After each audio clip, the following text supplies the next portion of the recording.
রাজধানীর হাজারীবাগ এলাকায় দুর্বৃত্তের ছুরিকাঘাতে স্কুল ছাত্রী শাহরিয়ার শারমিন বিনতি হত্যার ঘটনায় মূল সন্দেহভাজন সিয়ামকে আটক করেছে পুলিশ। বৃহস্পতিবার সকালে রাজধানীর কলাবাগান থানা এলাকায় অভিযান চালিয়ে তাকে আটক করা হয়। পুলিশ জানায়, বুধবার রাত 9:30টার দিকে হায়দার হোটেলের গলিতে এ ঘটনা ঘটে। গুরুতর আহত অবস্থায় বিনতিকে উদ্ধার করে ঢাকা মেডিকেল কলেজ হাসপাতালের জরুরি বিভাগে নেওয়া হলে রাত 10:30টার দিকে চিকিৎসক তাকে মৃত ঘোষণা করেন।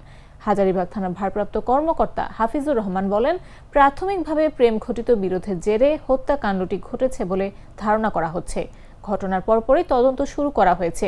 বৃহস্পতিবার সকালে মূল সন্দেহভাজন সিয়ামকে আটক করা হয়েছে। আটক সিয়ামকে জিজ্ঞাসাবাদ করা হচ্ছে জানিয়ে ওসি বলেন, হত্যার পেছনের প্রকৃত কারণ উদ্ঘাটনে তদন্ত অব্যাহত রয়েছে।